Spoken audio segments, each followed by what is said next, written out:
A mysterious dog leads its owner straight to an ancient basilica's forbidden chamber. What they discover beneath the sacred altar will shake the foundations of faith itself. When Nimbus, an unusual Alaskan Malamute with mismatched eyes, begins howling at century-old stone walls in St. Chrysostom's Basilica, no one could have predicted the terrifying truth that lay hidden for over 100 years. This is the incredible story of how one dog's inexplicable behavior unveiled a miracle that would change lives forever. Before we dive into this extraordinary tale that will challenge everything you believe about faith and destiny, make sure to hit that subscribe button and notification bell. You won't want to miss our weekly stories of unexplained mysteries, divine interventions, and miraculous discoveries that defy explanation. Join our community of mystery seekers and be the first to experience these incredible true stories. The autumn morning mist clung to the ancient yew trees surrounding St. Chrysostom's Basilica, their gnarled branches reaching toward the sky like weathered fingers seeking divine grace. The massive Romanesque structure, locally known as the Crown of Three Waters, stood proudly where three rivers converged in Misthaven Hollow, its Nordic-inspired spires piercing through the morning fog like ancient sentinels guarding sacred secrets. Father Aurelius Madrigal stood at the ornately carved wooden doors of the basilica, his silver-streaked dark hair catching the first rays of dawn. The middle-aged priest's deep-set eyes, which had always seemed to peer beyond the physical realm, surveyed the empty courtyard with an inexplicable sense of anticipation. Something felt different about this morning, though he couldn't quite place what it was. Inside the basilica, the air hung heavy with the rich aroma of frankincense and myrrh, mingling with the earthy scent of ancient stone and worn wood.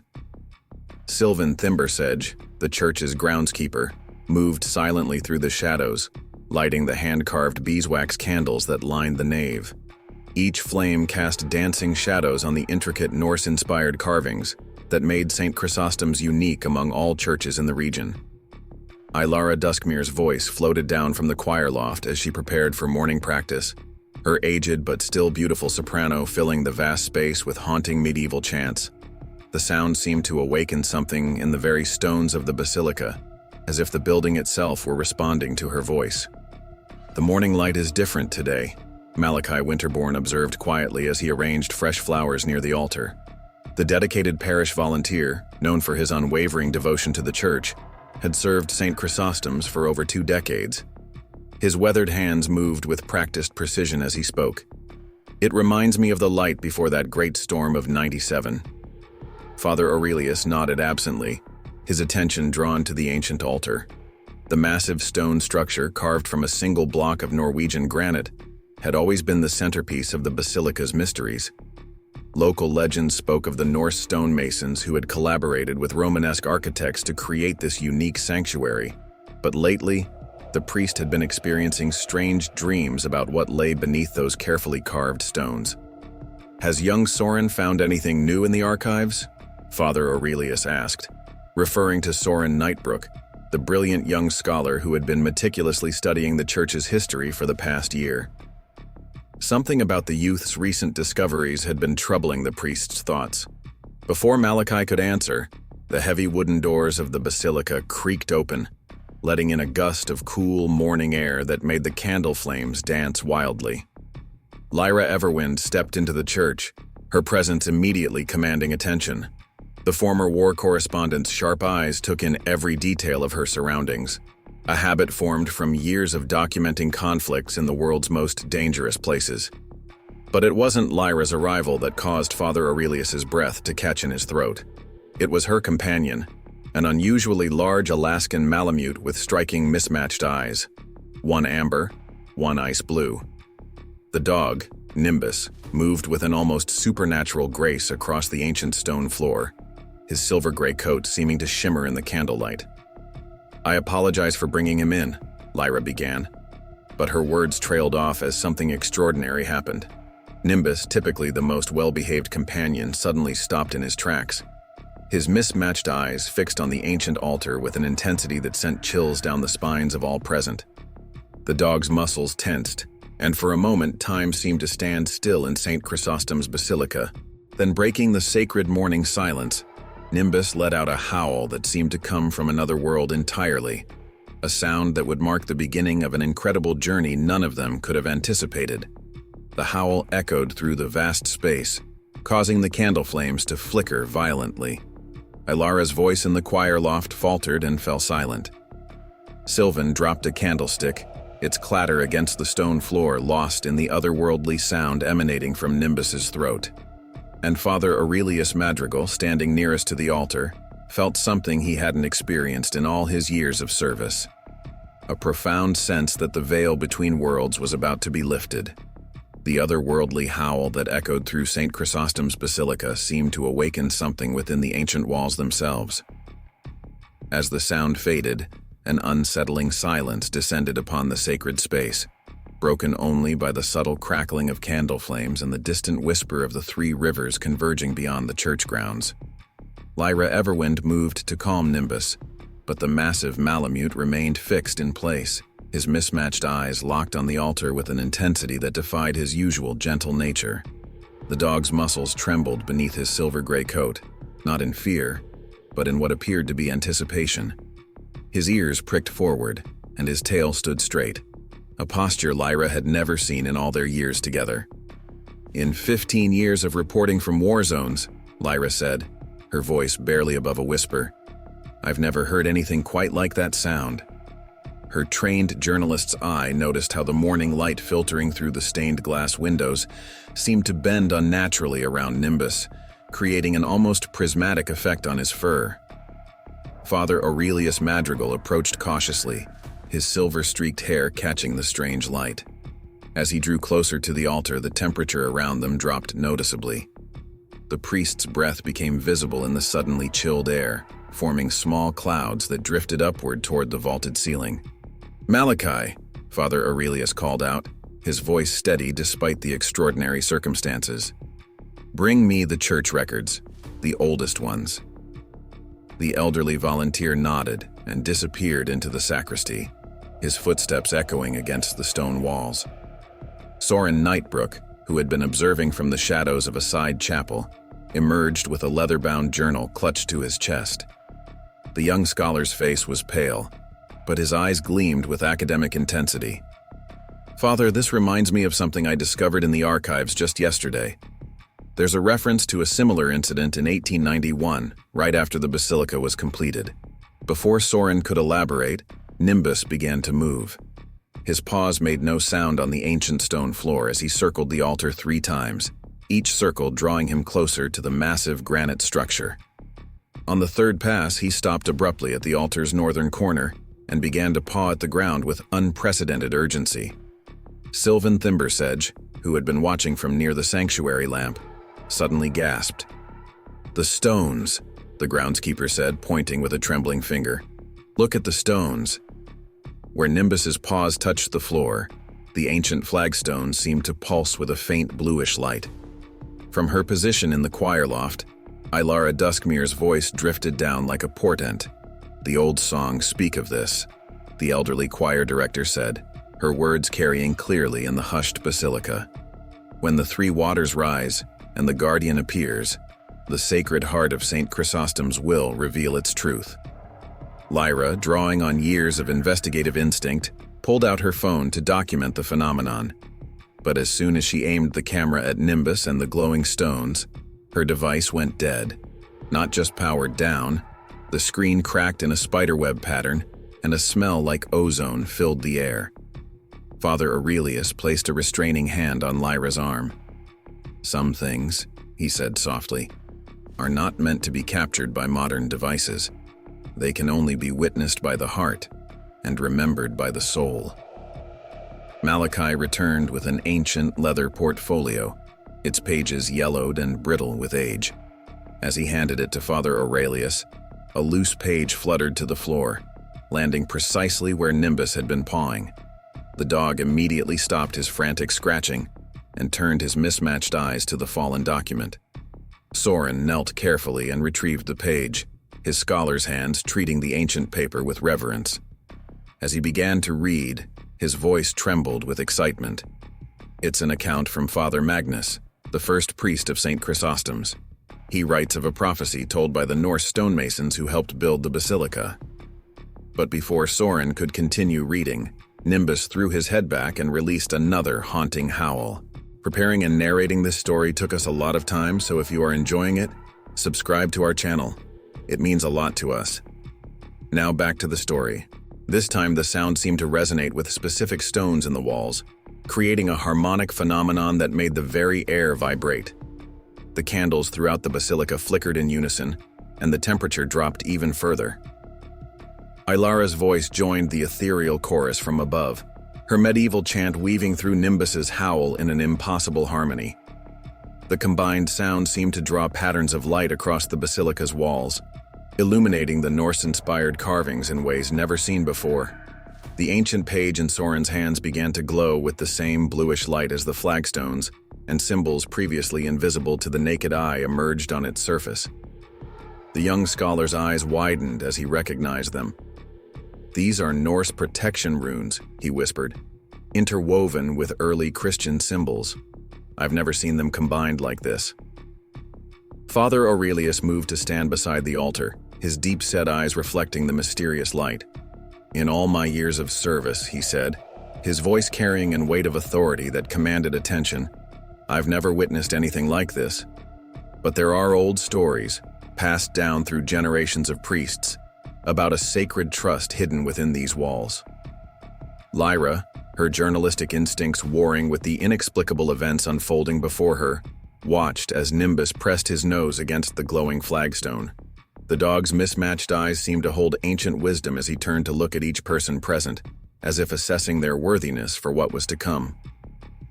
The morning light streaming through the stained glass windows had taken on an otherworldly quality, creating patterns on the floor that seemed to point toward the altar like arrows of light. The three rivers beyond the basilica walls could be heard more clearly now, their waters singing an ancient song that blended with the lingering vibrations of Nimbus's howl. "We are being called," Father Aurelius announced, his voice carrying the weight of divine purpose. "Not chosen by chance, but gathered here by something far greater than ourselves. And Nimbus," he added, looking at the majestic dog with newfound understanding, "is more than just a guide. He is a guardian, sent to wake something that has slept beneath these stones for over a century." The morning's golden light had given way to an unseasonal darkness, as storm clouds gathered with unnatural speed above St. Chrysostom's Basilica. The three rivers surrounding the church grounds began to churn with increasing intensity, their usually peaceful confluence now a swirling maelstrom of white-capped waters. Inside the basilica, Father Aurelius Madrigal struggled to maintain his composure as more inexplicable phenomena manifested around them. The temperature continued to drop, causing frost to form on the ancient stones, despite the autumn morning's previous warmth. The Norse-inspired carvings along the walls seemed to shift and change when viewed from the corner of one's eye, only to appear normal when directly observed. "Perhaps we should contact the diocesan authorities," Malachi Winterbourne suggested, his usually steadfast voice wavering as he watched ice crystals form on the carved wooden pews. The dedicated volunteer's practical nature was warring with the increasingly supernatural events unfolding before him. Soren Nightbrook, still clutching the glowing manuscript page, shook his head vigorously. "No, we can't risk outside interference, not yet." The young scholar's fingers traced the illuminated runes that had appeared on the ancient document. "These symbols, they're forming a pattern I've seen referenced in the oldest church records. It's a warning about keeping the sacred trust until the appointed time." Lyra Everwind watched Nimbus with growing concern. Her companion's behavior had become increasingly agitated, though not with fear. The massive Malamute paced a precise pattern around the altar, his mismatched eyes occasionally flashing with the same bluish light that pulsed beneath the flagstones. Each time his paws touched certain stones, the Norse runes carved into the altar's base flickered with an inner fire. "In all my years of reporting," Lyra said, her journalist's instinct for documentation fighting against the impossibility of what she was witnessing, "I've covered stories that seemed supernatural, miraculous survivals, unexplained phenomena, prophecies fulfilled. But this..." She gestured at the frost-covered walls, and the now luminescent carvings. This defies all rational explanation. From her position in the choir loft, Ilara Duskmere had begun another chant, this one older and more primal than her usual medieval hymns. The elderly choir director's voice carried undertones that seemed to emerge from the stones themselves, weaving through the basilica like threads of sound made visible in the strange light. Sylvan Thimbersedge, who had been examining the frost patterns forming on the walls, suddenly called out in alarm, "The image is in the ice! Look!" The groundskeeper's trembling finger pointed to where the frost had formed distinct patterns, creating scenes that seemed to move and change. Ships with dragon prows, monks carrying sacred burdens, and symbols that burned themselves into the observers' minds. Father Aurelius approached the altar with measured steps, his breath visible in the frigid air. "We must consider," he said carefully, "that what we're witnessing may be beyond our current understanding, but that doesn't mean we should fear it." He reached out to touch the altar's surface, only to pull his hand back quickly as the stone pulsed with energy. Nimbus released another howl, but this one was different, a complex series of notes that seemed to carry meaning beyond mere sound. The stained glass windows vibrated in response, creating a cascade of colored light that danced across the basilica's interior like aurora borealis. "The prophecy!" Soren suddenly exclaimed, his eyes wide as he studied the manuscript page more closely. "It speaks of a convergence, when the three waters rise, when the guardian calls, when the ancient and the new meet in perfect harmony." The young scholar's voice took on an urgent tone, but it also warns of those who would prevent this revelation. As if in response to his words, a distant rumbling filled the air, like thunder but somehow more mechanical. The sound of helicopters approached from beyond the storm clouds, and car engines could be heard on the usually quiet road leading to the basilica. Lyra's reporter instincts kicked in immediately. "Someone's coming," she said, moving to peer through a frost-covered window. Multiple vehicles, professional drivers by the look of their formation. This isn't a casual visit. Father Aurelius exchanged meaningful looks with Malachi. Both men had served long enough to recognize when higher authorities were about to intervene. The volunteer moved quickly to secure the ancient documents while the priest turned to address the others. "Whatever is happening here," Father Aurelius said with quiet authority, "it's clear that we're meant to be its witnesses, but we must be cautious. Not everyone will understand or accept what we're experiencing." He looked pointedly at Nimbus, who had positioned himself protectively between the altar and the basilica's main entrance. Sylvan, who had been checking the other windows, returned with a worried expression. "Black SUVs," the groundskeeper reported. "Government plates. And there are men in suits despite the storm." The temperature in the basilica dropped even further, and the frost patterns on the walls began to form new images. Warnings written in ancient runes that only Soren could partially decipher. The young scholar's face paled as he translated. "The guardians of the old ways come to protect," he read, his voice shaking. "The servants of the new order come to contain. The truth must be revealed, but only to those chosen to receive it." Ilara's voice from above took on a more urgent tone, her chant becoming a prayer of protection that seemed to strengthen the very walls of the basilica. The three rivers' roar grew louder, their waters rising around the church grounds as if creating a natural barrier. Nimbus stood firmly before the altar, his mismatched eyes fixed on the main doors. The dog's presence seemed to grow larger, more imposing, as if he were channeling something ancient and powerful. The bluish light beneath the flagstones pulsed in rhythm with his breathing, creating a circle of illumination that spread outward from the altar. "We have a choice to make," Father Aurelius announced, his voice carrying the weight of centuries. "We can alert the authorities to everything we've witnessed." He paused, looking at each person in turn. "Or we can trust in what's unfolding here, protect this mystery until its purpose is revealed." The decision was made in silence, a unanimous understanding that passed between the gathered witnesses like an electric current. Father Aurelius moved swiftly to the ancient doors of St. Chrysostom's Basilica, engaging locks that hadn't been used in decades. The massive bronze bolts slid into place with sounds that echoed through the chamber like distant thunder. "We have minutes at most," Lyra Everwind calculated, her war correspondent's experience evident in her precise assessment. "Those vehicles I saw, they're the same type used by specialized government units. They'll have equipment to breach these doors if necessary." She turned to Father Aurelius. "Is there another way out?" The priest's deep-set eyes flickered toward a seemingly solid wall behind the altar. "There are old passages," he confirmed, "built during times when the church needed to protect its secrets. But first..." He looked at Nimbus, who remained focused on a specific section of the floor near the altar. "We need to understand what he's trying to show us." Soren Nightbrook spread the glowing manuscript on a frost-covered pew, his scholar's hands trembling with both cold and excitement. "The runes are changing," he announced, pointing to the shifting symbols. "They're responding to the energy in the room. This passage here, it speaks of a chamber beneath the altar, a sacred space where the old faith and the new were woven together like threads in a tapestry." Malachi Winterborn, who had served the Basilica for decades, stepped forward. "In all my years maintaining this building, I've never seen any indication of a chamber." The elderly volunteer ran his weathered hands along the altar's base. "But then again, I've never seen the stones glow like this either." The sound of vehicles pulling up outside grew louder, accompanied by the crunch of military-grade boots on gravel. Voices could be heard issuing clipped commands, and the whir of electronic equipment pierced the ancient silence of the church grounds.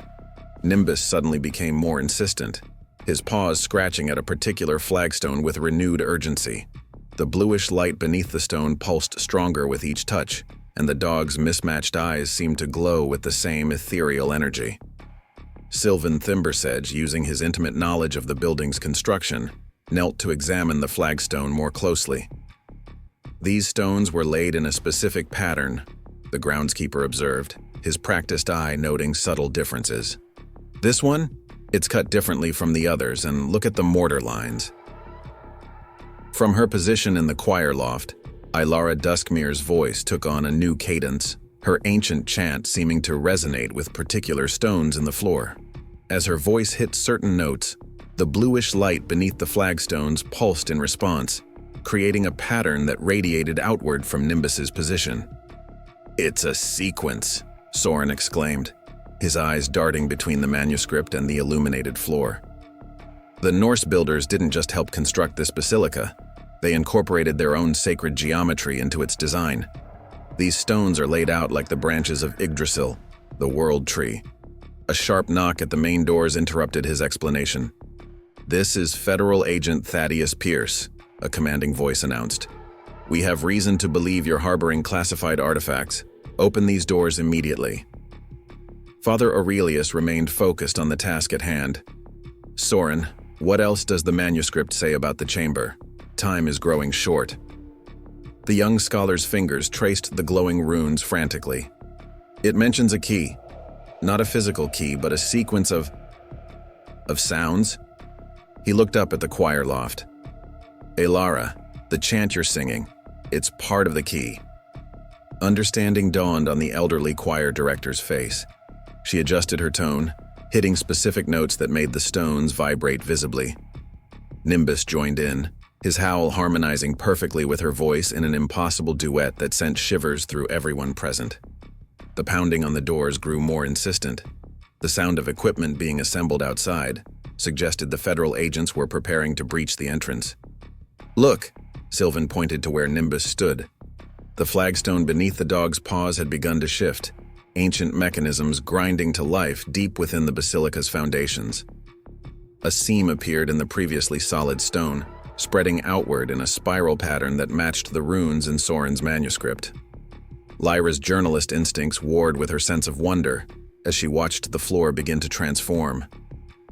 "This is impossible," she whispered, even as her trained eye cataloged every detail. "These stones haven't moved in over a century. The mechanisms should have rusted solid." "Not if they were protected by something more than mere engineering," Father Aurelius responded, his voice filled with quiet awe. "The Norse builders weren't just master stonemasons. They were keepers of ancient mysteries. They combined their knowledge with Christian sacred geometry to create something unique." The spiral pattern in the floor continued to expand, stones shifting and realigning themselves with a precision that defied explanation. Nimbus stood at the center of the transformation, his mismatched eyes glowing brighter as each new section of the pattern emerged. A loud crack from the entrance suggested the federal agents had begun their attempt to breach the doors. The ancient bronze bolts groaned under the assault, but held firm, for now. "We need to hurry," Malachi urged, his usual calm demeanor cracking under the pressure. "Whatever we're meant to find, we need to find it now." The final stone in the spiral pattern clicked into place, and a sound like a massive lock disengaging echoed through the basilica. The temperature dropped even further, and the frost patterns on the walls began to swirl and dance with increased intensity. As the final stone settled into place, a column of blue-white light erupted from the spiral pattern's center, reaching toward the basilica's vaulted ceiling. The temperature plummeted further, causing everyone's breath to crystallize in the air before them. Nimbus stood at the edge of the light, his mismatched eyes reflecting the ethereal glow as he let out a low, resonant growl that seemed to vibrate through the very foundations of the building. "Dear God," Father Aurelius whispered, crossing himself as the light began to coalesce into a distinct shape. Within the column, a stairway materialized, spiraling downward into depths that shouldn't have existed beneath the basilica's known foundation. The pounding at the doors grew more urgent. The sound of power tools joining the assault suggested the federal agents were escalating their efforts to breach the entrance. Soren's hands trembled as he held the manuscript closer to the supernatural light, its pages now practically burning with their own inner fire. "The text is changing," he announced, his scholar's voice tight with barely contained excitement. "New words are appearing. No, old words becoming visible. Listen to this. Beneath the sacred stone where waters three do meet, where Nordic craft and Roman faith complete, a treasure lies in waiting, sealed in time and space until the guardian's eyes reflect heaven's grace." Lyra, her journalist's skepticism warring with the evidence before her eyes, took a cautious step toward the stairway.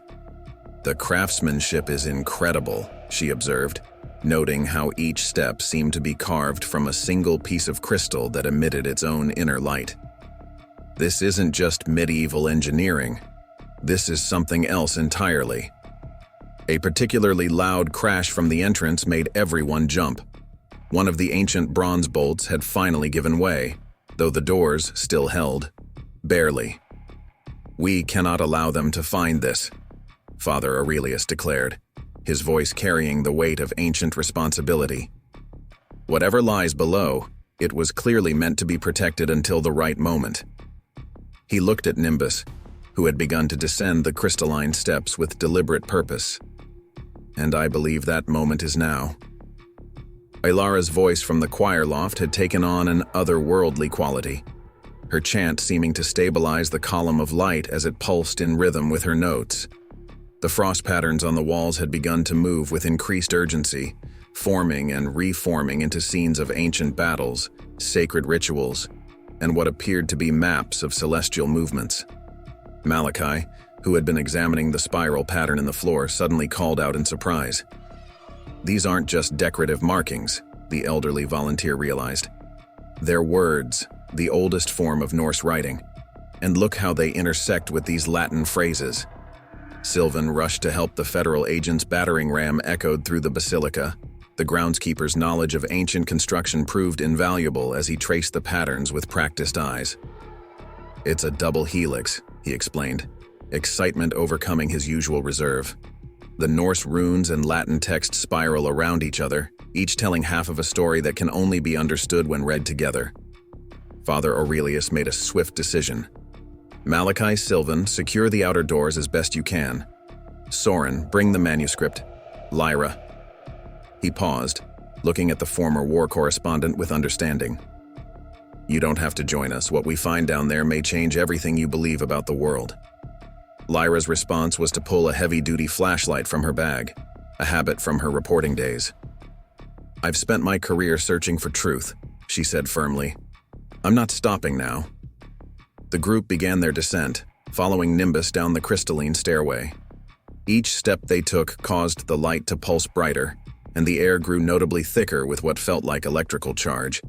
The temperature, already frigid, dropped even further, yet somehow the cold felt purifying rather than threatening. About 30 feet down, the stairway opened into a chamber that defied all logical explanation.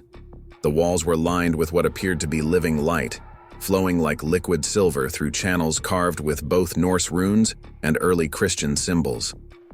At the chamber's center stood an altar unlike anything they had ever seen, a perfect fusion of Norse craftsmanship and Christian sacred geometry. The manuscripts spoke of this, Soren breathed, his scholarly reserve cracking in the face of such discovery. The sacred concordat, where the old faith and the new were woven together in perfect harmony, but it was always considered a myth. Nimbus padded purposefully toward the altar, his paws leaving traces of bluish light with each step. The dog's presence seemed to awaken something in the chamber. The liquid light in the walls began to flow faster, and the air itself seemed to thicken with potential energy. Above them, the sounds of the federal agents' assault on the Basilica doors seemed distant and irrelevant. In this underground chamber, time itself appeared to move differently, as if they had stepped into a pocket of reality where past and present flowed together. Father Aurelius approached the altar with reverence, his practiced eye noting the perfect blend of religious traditions in its construction. This isn't just a hidden chamber, he realized aloud.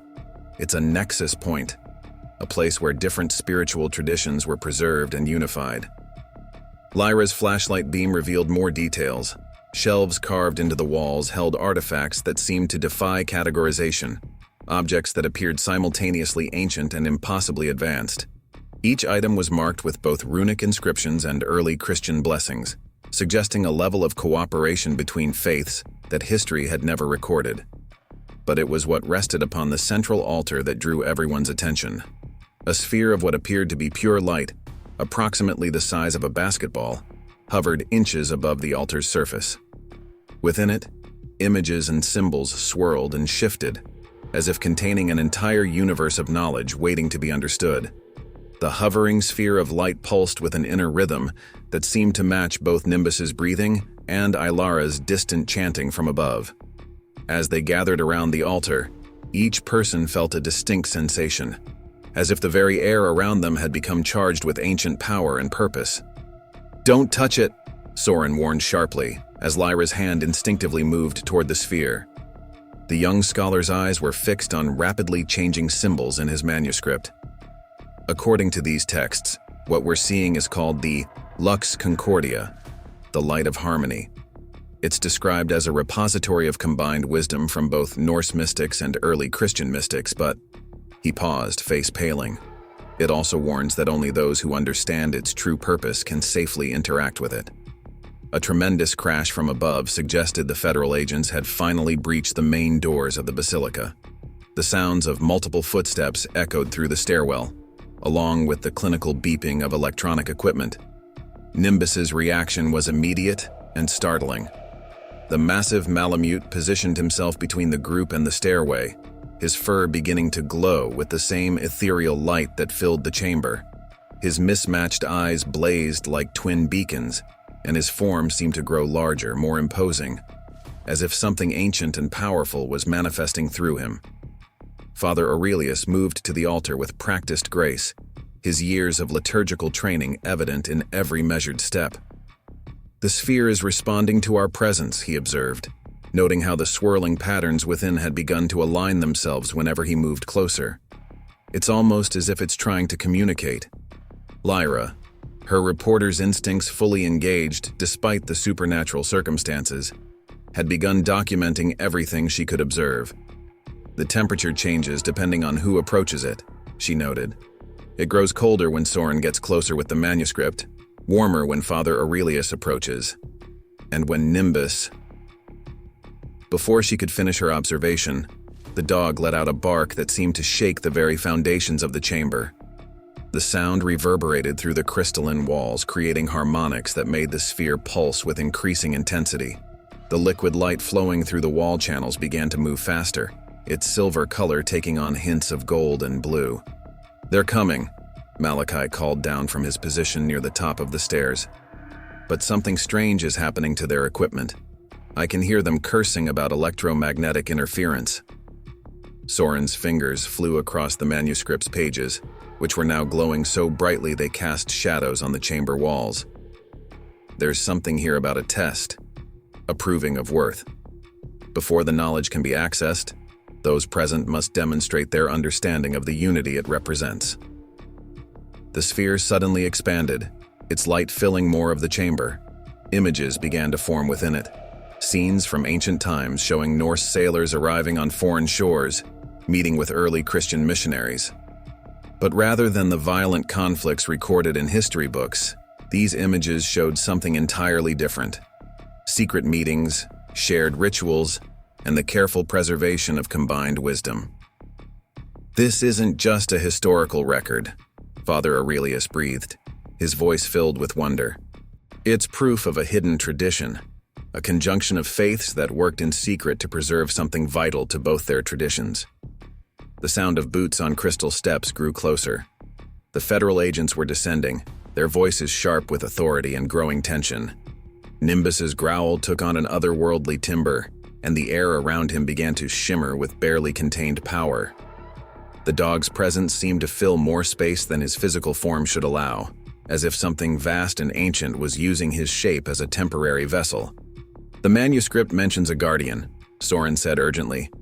A being that could take many forms, waiting through the centuries until the knowledge needed to be either protected or revealed. He looked at Nimbus with new understanding. I don't think he led you here by accident, Lyra. I think he chose you, knew you would understand the importance of truth. The sphere's light suddenly concentrated into brilliant beams that touched each person present. Father Aurelius, Lyra, Soren, and Nimbus. Each beam seemed to resonate with something deep within them, drawing forth qualities they hadn't known they possessed. Father Aurelius felt his faith deepen and expand, encompassing understandings far beyond his traditional training. Soren's scholarly knowledge seemed to align with intuitive wisdom he'd never accessed before. Lyra's lifelong pursuit of truth aligned with a deeper understanding of why some truths must be carefully preserved and shared. But it was Nimbus who underwent the most dramatic transformation. The light surrounding him intensified until his form was barely visible within it. When the light receded, the dog's appearance had subtly changed.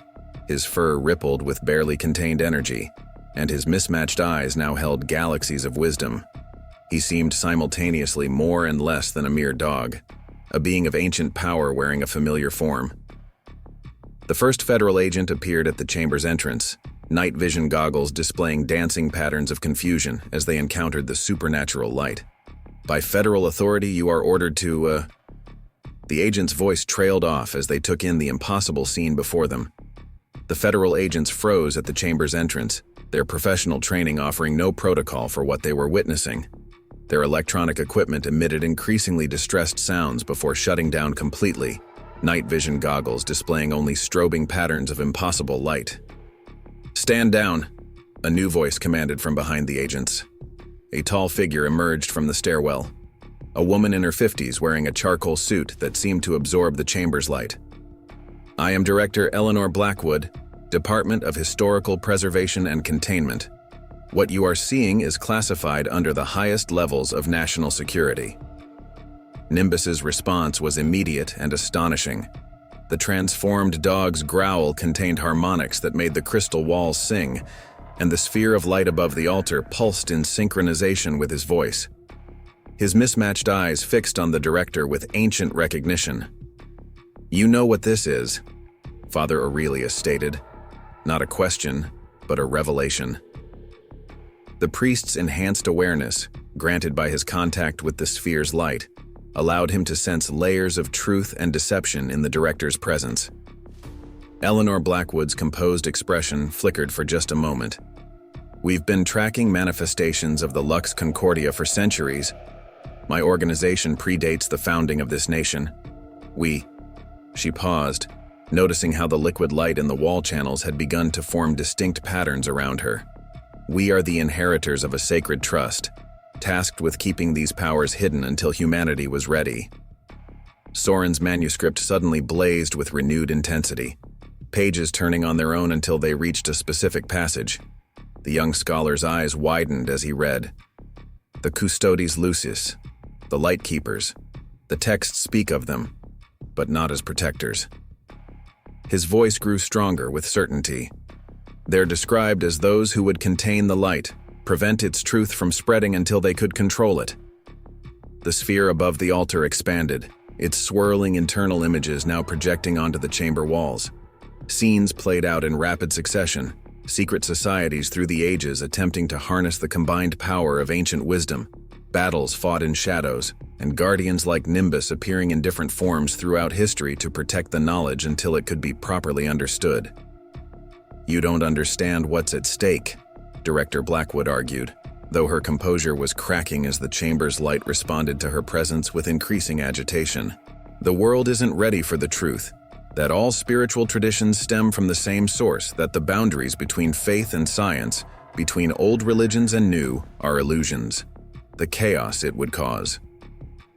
"That's not your decision to make," Lyra interrupted, her journalist's commitment to truth strengthened by her connection to the sphere's wisdom. "I've seen what happens when people try to control information for the greater good. It always leads to the same place, power concentrated in the hands of a few who decide what others can know." Nimbus moved forward, each step leaving traces of crystalline light on the chamber floor. His transformation had progressed further. His form now seemed to flicker between dog and something far more ancient, a being of pure energy barely contained within physical shape. The mismatched eyes that had once seemed unusual now appeared to contain entire universes of understanding. The sphere's light suddenly intensified, and new images formed within it, not of the past, but of possible futures. They saw worlds where wisdom was freely shared, where ancient understanding and modern knowledge worked in harmony, but also darker possibilities where truth remained controlled, leading to spiritual and intellectual stagnation. "The time of hiding is over," Father Aurelius declared, his voice carrying the weight of both his traditional faith and his new understanding.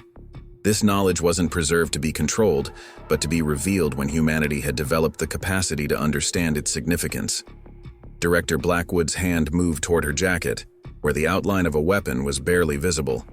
"We have containment protocols.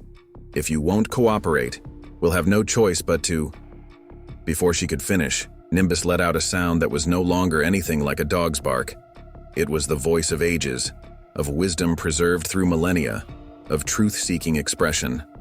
The sound filled the chamber with harmonics that made reality itself seem to vibrate. The sphere responded, its light connecting with each person present, not just those who had discovered it, but the federal agents and Director Blackwood as well. Each person experienced a moment of perfect clarity, seeing their place in a vast tapestry of understanding that spanned centuries. "This is what we've been afraid of," Director Blackwood whispered, her hand falling away from her weapon as tears streamed down her face. "This completion. This unity." The liquid light flowing through the chamber walls had begun to form complex patterns, combining Norse runes and Christian symbols with equations that looked surprisingly like advanced quantum physics. Soren's manuscript now floated in the air, its pages displaying text that shifted between ancient languages and modern scientific notation. The spiritual and the scientific were never meant to be separated, Soren realized, his scholar's mind expanding to encompass this new paradigm. The ancient wisdom and modern knowledge, the mystical and the empirical, they're all different expressions of the same underlying truth. The chamber's crystalline walls thrummed with increasing energy as Director Blackwood steadied herself, years of training reasserting control over the moment of vulnerability. Her eyes, though still wet with tears, hardened with renewed purpose. "You have no idea what forces you're dealing with," she declared, reaching not for her weapon but for an ancient amulet hidden beneath her suit. As she pulled it out, the artifact emitted a sickly green light that clashed violently with the pure radiance of the Lux Concordia. "We've spent centuries developing countermeasures, ways to contain these manifestations." The amulet's light spread like toxic smoke through the chamber, attempting to suppress the flowing patterns of liquid light in the walls. Where the two energies met, reality itself seemed to shudder, creating distortions in the air that bent light and sound in impossible ways. Nimbus's reaction was immediate and magnificent. The being that had once been a simple dog now shed all pretense of normal physical form. His shape became fluid, a swirling matrix of light and energy that still somehow retained the suggestion of his canine features. His mismatched eyes had become twin portals of pure power, one gleaming with the wisdom of ancient faiths, the other blazing with the fire of undiscovered truths. "The binding stone," Soren gasped, recognizing the amulet from his studies. The manuscript spoke of it, an artifact created by those who feared the unity of knowledge, who believed humanity should remain divided by beliefs and understanding. The young scholar's voice grew stronger as the manuscript's pages swirled around him, ancient wisdom flowing directly into his consciousness. But it was never meant to last forever. Father Aurelius stepped forward, his traditional crucifix now glowing with the same pure light as the sphere above the altar. "Every tool of division," he declared, decades of faith merging with new understanding, ultimately serves to prove the underlying unity it tries to deny. The federal agents behind Director Blackwood began to react differently to the clashing energies. Some fell to their knees, overwhelmed by the competing forces, while others stepped back in awe as the chamber itself seemed to come alive with swirling patterns of revelation. Lyra, drawing on years of documenting human conflict, recognized something in the director's stance. "You're afraid," she said, her journalist's insight enhanced by the sphere's influence. Not of the power itself, but of what it means, of having to let go of the illusion of control. The binding stone's green light pulsed stronger, pushing back against the chamber's radiance. Director Blackwood's voice took on an edge of desperate authority. "You don't understand. The world operates on separation.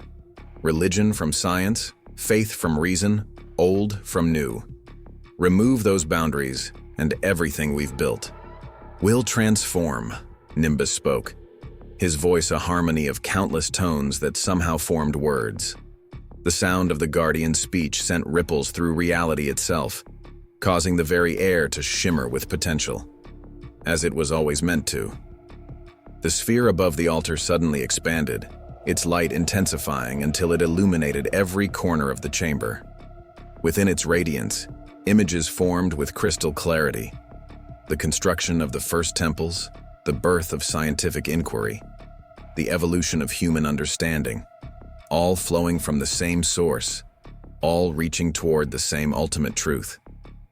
Director Blackwood raised the binding stone higher, its sickly light coalescing into chains of energy that attempted to wrap around the sphere. "Protocol Omega," she commanded, her voice cracking with strain. "Full containment authorized." The federal agents, still standing, raised devices that looked like a fusion of ancient relics and modern technology. As they activated, the air filled with a discordant hum that made reality itself seem to buckle. But Nimbus was not alone in his defense of the truth.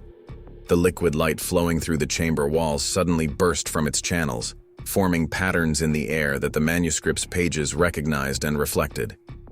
Soren began reading automatically, ancient words of power flowing from his lips as if he had known them all his life. Father Aurelius's prayers joined with Soren's incantations, centuries of faith harmonizing with ages of hidden wisdom.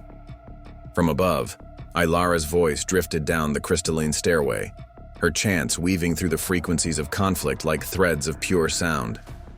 Lyra, understanding her role with sudden clarity, began to speak her own truth, not in ancient words or prayers, but in the simple, powerful language of human testimony. She spoke of everything she had witnessed, her words carrying the weight of pure, unfiltered reality. The binding stone's energy wavered as the combined forces of truth pressed against it.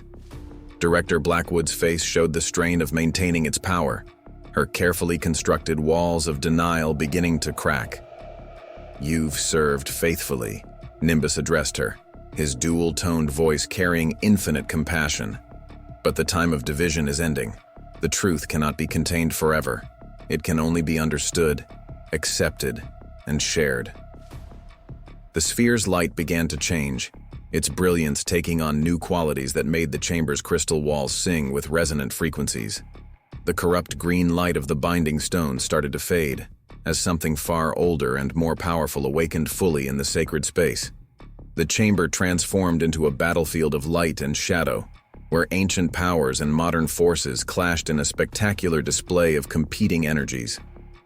The binding stone's sickly green luminescence fought against the pure radiance of the Lux Concordia, creating patterns in the air that defied physical laws and bent reality itself.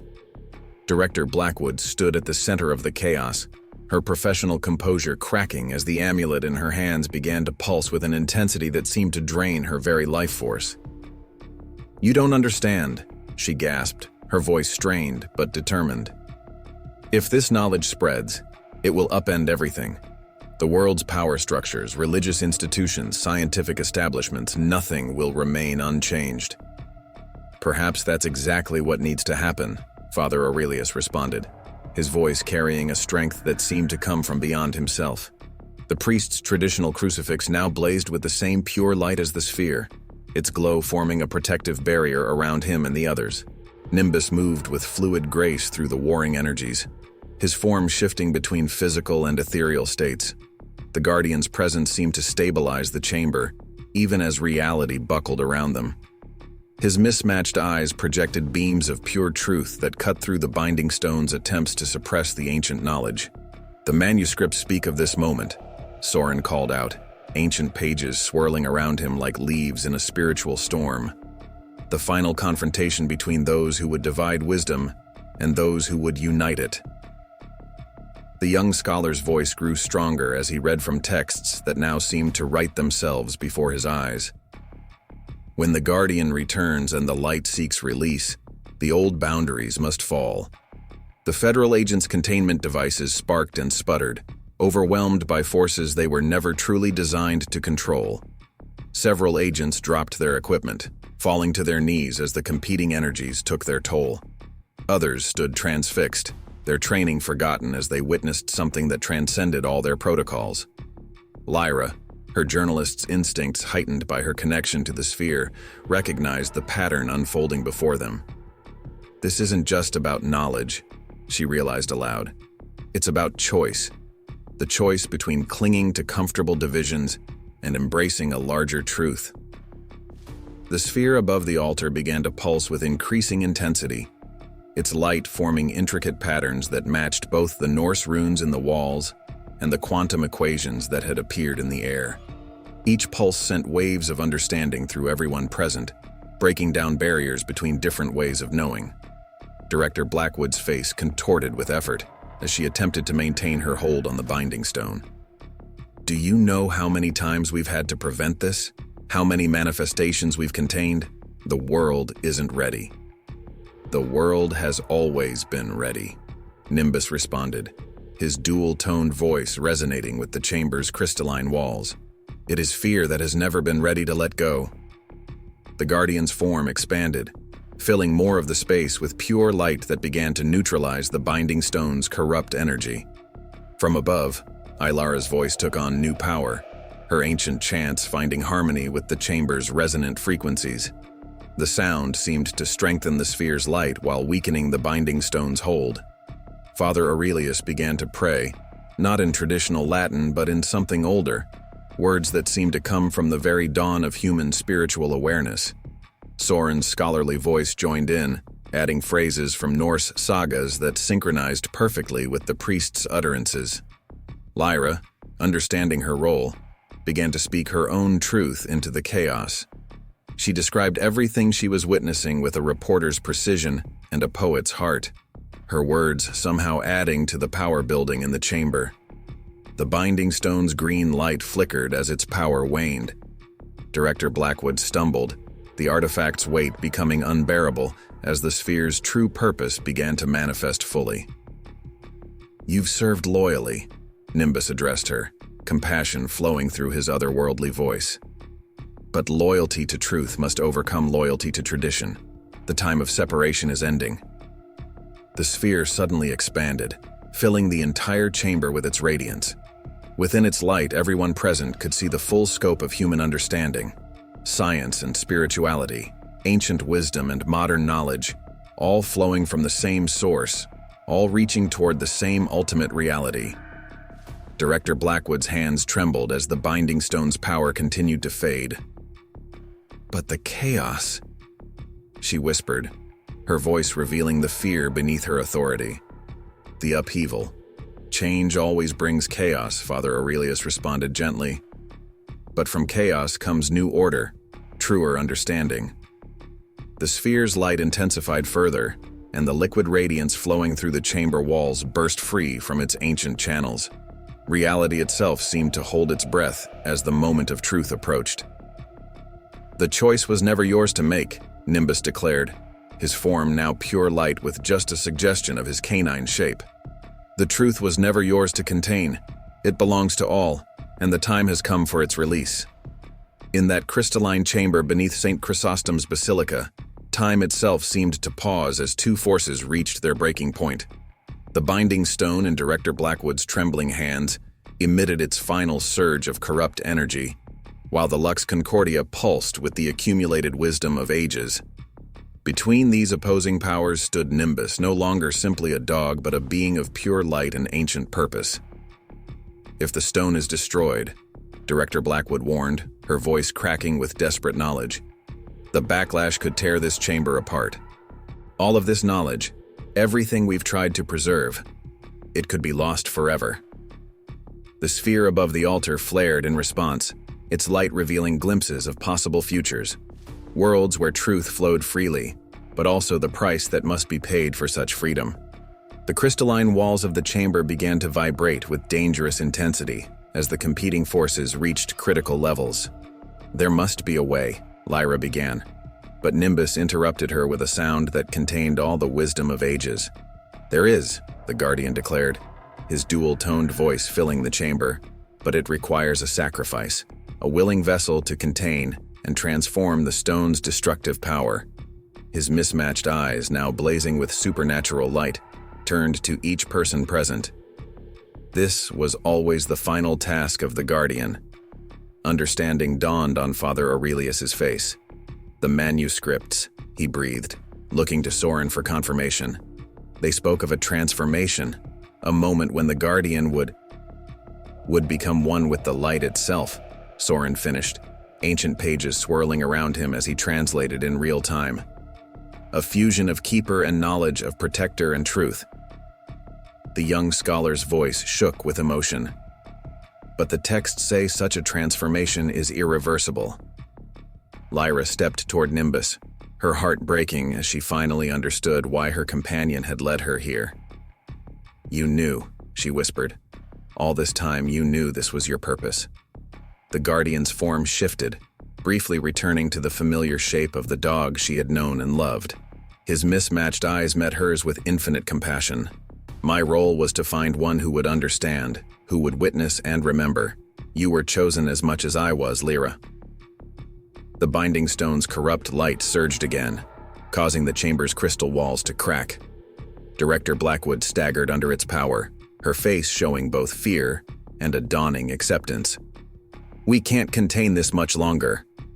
Nimbus moved to the center of the chamber, positioning himself directly between the binding stone and the hovering sphere of the Lux Concordia. His form began to expand, becoming a bridge of pure light between the two opposing forces. "What we preserve," the Guardian spoke, his voice now containing multitudes, "is not the knowledge itself, but the understanding that all wisdom flows from the same source." His form continued to transform, becoming a being of pure energy that filled the chamber with radiance. "The time of hiding is over. The time of unity has come." The air itself seemed to crystallize as Nimbus began the final transformation. His physical form dissolved into pure light, creating a channel between the corrupt energy of the binding stone and the pure wisdom of the sphere. Through this living conduit, the ancient power began to flow and transform. Director Blackwood cried out as the binding stone lifted from her hands, drawn into the vortex of light that Nimbus had become. The artifact's sickly green glow fought against the transformation, but the Guardian's sacrifice provided the perfect vessel for its power to be purified and transformed. "The price of truth," Father Aurelius whispered, his eyes filled with tears of understanding, "is always transformation." The chamber's crystalline walls sang with impossible harmonics as Nimbus completed his transformation. The being that had once been a dog, then a guardian, became pure light, a bridge between the physical and the spiritual, the ancient and the modern, the divided and the whole. The sphere of the Lux Concordia descended from above the altar, merging with the light that Nimbus had become. In that moment of union, every person present experienced a profound vision, the entirety of human wisdom, flowing like rivers of light through time, all connected, all one. Lyra reached out toward the light that had once been her companion, tears streaming down her face. "Thank you," she whispered, understanding that while she was losing a friend, the world was gaining something far greater. The chamber filled with a light so pure it seemed to cleanse the very air of darkness. The binding stone's corrupt energy was transformed, its power of division turned into a force for unity. The crystal walls absorbed and reflected the radiance, turning the entire chamber into a lens that focused and amplified the truth. As the blinding light began to fade from the chamber, those present found themselves forever changed by what they had witnessed. The crystalline walls now pulsed with a steady, gentle radiance that seemed to emanate from within the stone itself. Where the binding stone had once threatened destruction, a new kind of peace filled the sacred space. Director Blackwood slowly rose from where she had fallen to her knees, her face transformed by understanding. The years of rigid authority had melted away, replaced by something softer, wiser. "All this time," she whispered, looking at her empty hands where the binding stone had been, "we thought we were protecting the world, but we were only protecting our own fear of change." The federal agents who had accompanied her stood in reverent silence, their containment devices lying forgotten on the crystal floor. Several of them removed their tactical gear, a symbolic gesture of letting go of the old ways of control and separation. Father Aurelius approached the altar where the sphere of the Lux Concordia had merged with Nimbus's sacrificial light. The ancient granite now bore new markings, a perfect fusion of Norse runes, early Christian symbols, and what appeared to be mathematical equations describing the fundamental forces of the universe. "The barrier between faith and reason," the priest observed, his voice filled with wonder. "It was always an illusion, one truth, expressed in countless ways throughout human history." Soren gathered the manuscript pages that had settled around him, noting with amazement how the text had changed. "The words are different now," he announced, his scholar's training struggling to encompass what he was seeing. "Or rather, they're the same words but somehow clearer, as if written in a language that speaks directly to the heart of understanding." Lyra stood in the center of the chamber where Nimbus had made his final transformation. Though tears still traced paths down her cheeks, her journalist's heart recognized the story that needed to be told. "He knew," she said softly, reaching out to touch the spot where her companion had become pure light. "From the first day I found him, he knew this was where we would end up." The chamber's liquid light had begun to flow in new patterns through the crystalline walls, creating a network that pulsed with living knowledge. Each beat seemed to carry whispers of ancient wisdom made new, of divided understandings made whole. "The question now," Director Blackwood said, her voice carrying the weight of decision, "is what we do with this truth. The world above is still divided, still clinging to its comfortable separations." From the top of the crystal stairway, Alara's voice drifted down in a chant that somehow managed to capture both the grief of loss and the joy of transformation. The ancient melody seemed to give voice to what they all felt, the end of one way of being and the beginning of another. Father Aurelius touched the wall nearest him, watching as the light responded to his contact. "We begin slowly," he said with quiet certainty, "not with proclamations or revelations that would overwhelm, but with bridges. Just as the Norse builders and early Christians found ways to preserve wisdom together, we'll find ways to help others see the connections." Soren nodded, already seeing the possibilities. "The manuscripts themselves show us the way. They don't force understanding, they invite it. Each reader finds their own path to the deeper truth." The young scholar began organizing his pages with new purpose. "We can share this knowledge in ways that honor both tradition and transformation." The federal agents who had remained looked to Director Blackwood for guidance. She stood straighter, years of training finding a new purpose. The Department of Historical Preservation and Containment will need a new mission, she declared. No longer to hide and control, but to protect and guide. To help others find their way to understanding without being overwhelmed by it. Lyra touched her throat where her press credential hung, understanding her own role with sudden clarity. Stories, she said. We need stories that help people see the connections they've missed. Not just facts, but truth. The kind of truth Nimbus showed us exists beyond our divisions. The chamber's light pulsed in response to her words, as if the very space itself approved of this approach. The crystal walls sang with harmonic frequencies that seemed to strengthen their resolve. We are all changed, Father Aurelius observed, looking at each person present, not just by what we've witnessed, but by what we've become. We are bridges now, like Nimbus became in his final transformation, living links between the old understanding and the new. The light flowing through the chamber walls began to stabilize into a steady glow, less dramatic than before, but somehow more profound. It was as if the space itself had become a living archive, preserving not just knowledge, but the very essence of unity that Nimbus had sacrificed himself to protect. 1 month after the events beneath St. Chrysostom's Basilica, subtle but profound changes had begun to ripple outward from that sacred space. The 3 rivers that converged around the church grounds now seemed to glow with a faint inner light at dawn and dusk, as if the waters themselves had absorbed some of the ancient wisdom released in the chamber below. Father Aurelius stood at the altar during morning mass, his sermons transformed by deeper understanding. The priest's words now carried echoes of both ancient truth and modern insight, drawing increasingly diverse crowds to the basilica. Scientists found themselves sitting beside spiritual seekers, scholars next to mystics, all discovering common ground in the harmony he described. Director Blackwood had transformed her department with remarkable efficiency. The Department of Historical Preservation and Containment was now the center for unified knowledge. Its mission shifted from suppression to guidance. The federal agents who had witnessed the transformation became its first teachers, helping others navigate the delicate path between existing beliefs and deeper understanding. Soren's work with the manuscripts had yielded extraordinary insights. The young scholar discovered that the text continued to evolve, revealing new layers of meaning as humanity's collective understanding grew. He established a research center in the Basilica's renovated library, where experts from various fields gathered to study the ongoing emergence of unified wisdom.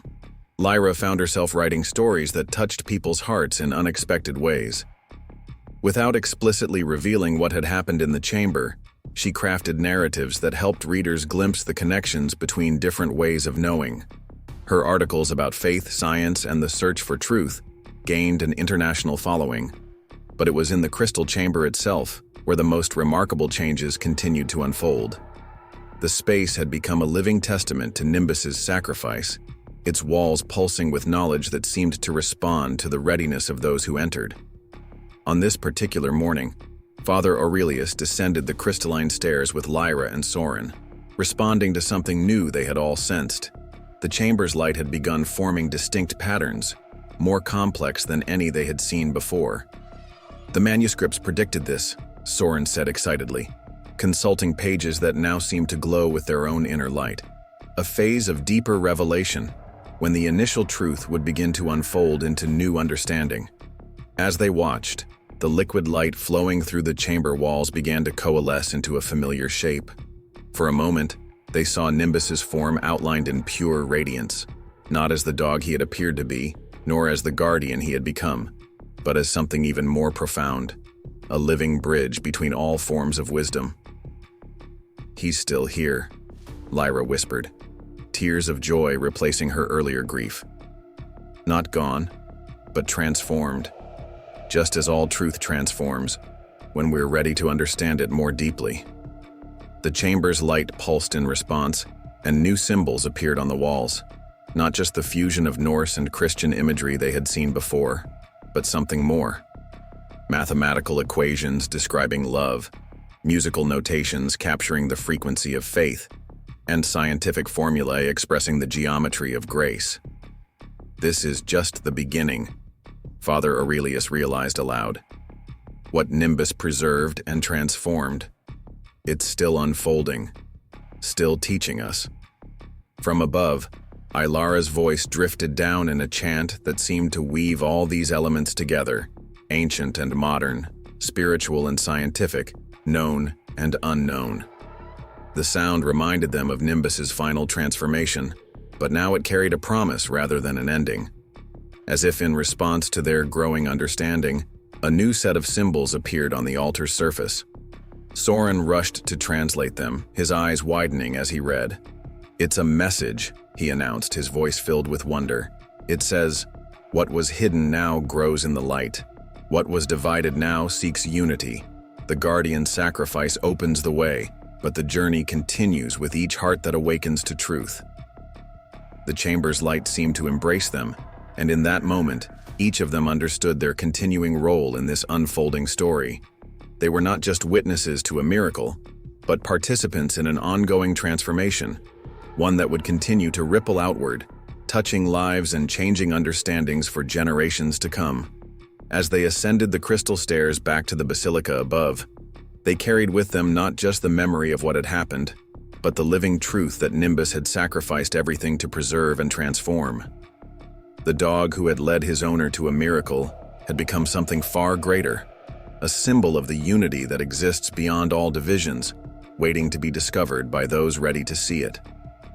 The three rivers continued their eternal convergence around St. Chrysostom's Basilica, their waters now carrying whispers of wisdom to distant shores.